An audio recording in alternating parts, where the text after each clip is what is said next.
Hello, hello. Well, now that the whole ride's done and, kind of caught my breath, just kind of getting settled in here in Corvallis, I thought I'd do a post-ride chat. Overall, the ride went great, and the folks that I met along the way were absolutely amazing. And I feel that that was the highlight of the whole summer was, just the folks that, randomly meeting people at gas stations, parks, the amazingly hospitable people that I met through warm showers, the folks that ended up hosting me through that site or the community and just the folks that I also got to ride with along the way. It was a huge bonus because I met some really cool people through just riding in parts of the route that I chose.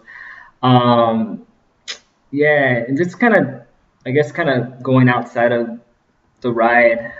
I I feel that mainstream media kind of tries to cast fear on us.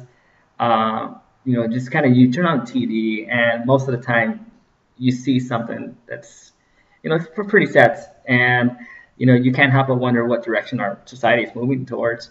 And then it's overall like mainstream media kind of tries to make things worse than they really are. And through this ride, maybe I just got lucky, but I kind of doubt it.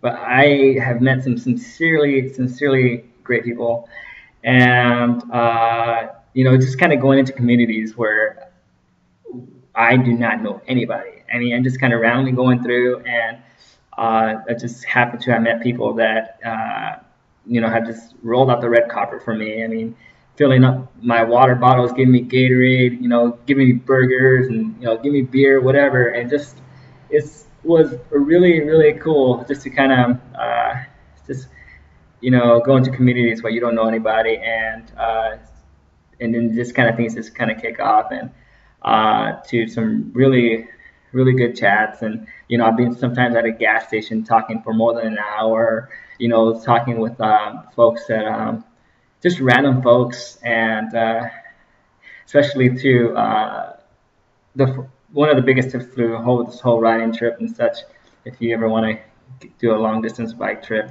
is to kind of really get in touch with the locals because they know the best routes. I mean, they'll know routes that are not even on maps. But yeah, just the meeting folks was really cool. And one of the biggest questions that folks ask me about this whole trip is where I stay. And I mean, in the best cases, I'd be able to stay with what you call a warm showers host. And warm showers is basically it's a pretty cool deal where cyclists get to host cyclists, and this is actually a global community. And so, basically, you get in touch with them a couple days before you ride into town, and so basically saying if they're able to host a rider, and basically you can, they'll, roll out the red carpet, and you'll have a bed, they'll have dinner made, and you'll have a place to shower, and you can pitch your tent backyard, whatever. Every warm showers host is different. But it's through the warm showers community or my warm showers experience, gosh, it's impacted me so much to the point where once I get settled in to my own house and such, that I want to do the same. I kind of want to pay it forward to try to host other traveling cyclists down the road. So we'll see. I'll try to make this cyclists as comfortable as possible.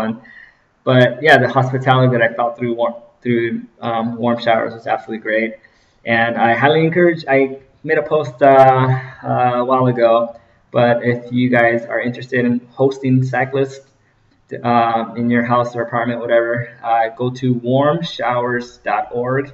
Make your site, make your profile, set yourself up as a host, put yourself on the map, and you'll get some cool people, I'm pretty sure. And other places I kind of stayed where I did a couple actually couch surfing, and that was actually pretty cool. And yeah, there was a couple couch surfing, I guess, gigs, and so that's kind of a more a well-known hosting site, and great to do that. And then also stayed at a couple state parks, and then there's also those times when you don't have those, you know, things kind of formally set up through those kinds of channels, and you kind of have to be creative or just kind of make something happen, make a stay happen. And kind of some common places that I stayed along the way were just like by lakes, by rivers, uh, pitched my tent on a baseball field a couple times, whether it be at schools or city parks. But I guess beware for those nice patchy green spots, because yeah, they may look nice when you're rolling in, but then once 4 o'clock in the morning hits, then you kind of just getting awoken up by sprinklers, then that's not so nice. And also kind of pitched my tent a couple times behind churches, and I mean, what kind of church is gonna kick you out? I mean, unless it's like a really sketchy church or something.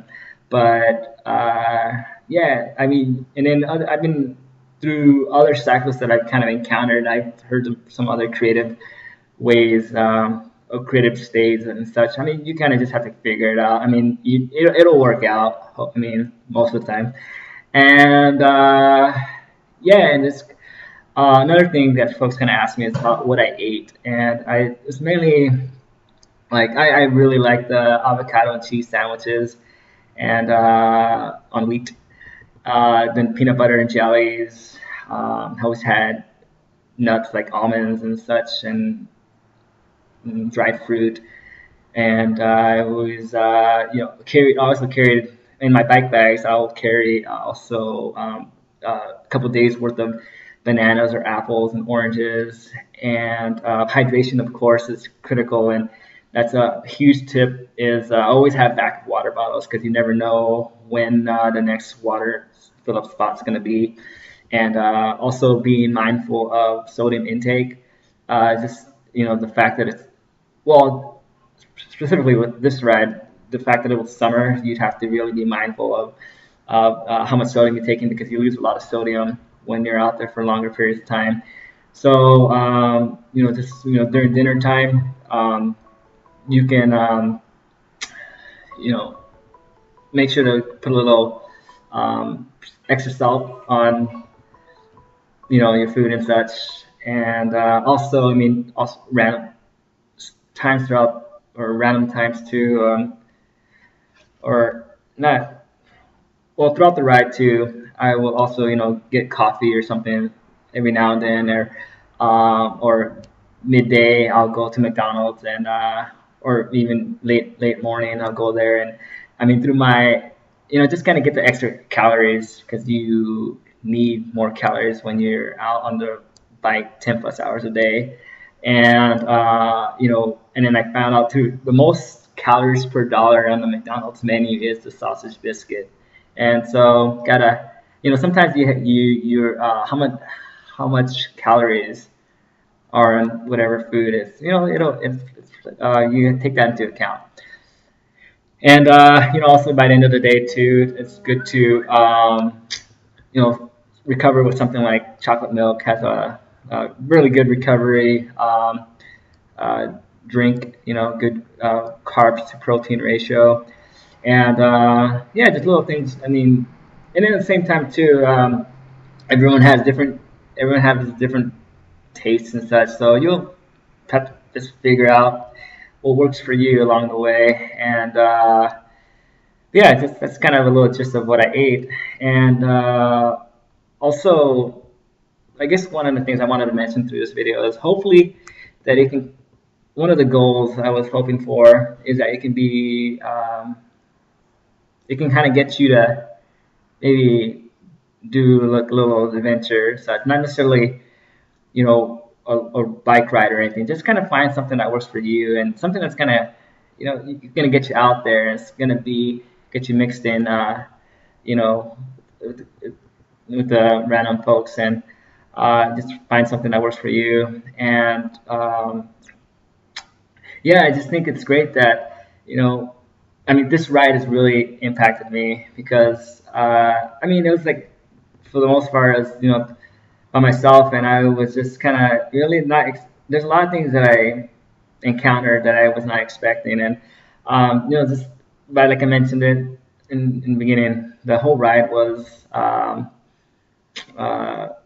it the people that I met along the way. That's definitely was the whole heart of the ride, and it really help you have different perspectives on different things, and just really you get to meet some really downright awesome people, and so yeah, I mean to the point too where I'm, down the road they said, the folks that I end up encountering, they're always kind of commonly end with, oh, if you're ever in the area, you can you just let me know and you'll have a place to stay and that kind of deal, and it's really cool, and but I mean not necessarily the biggest reason you do the ride, but it's just things that kind of just naturally happen.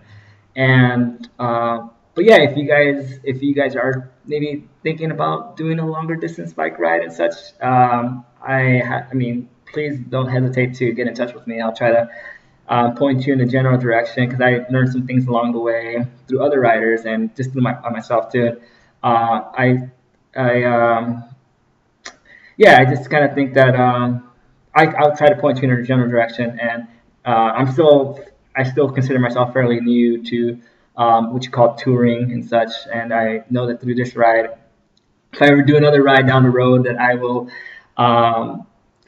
pack.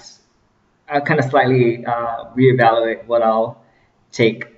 Um, but yeah, and then so yeah, here I am now in good old Corvallis, Oregon, and just kind of just getting settled in. My third or fourth day now here, and I am very excited about being here. I've already met with some of my folks that I'll be working with, and here at the Benton County Health Department, and very very excited about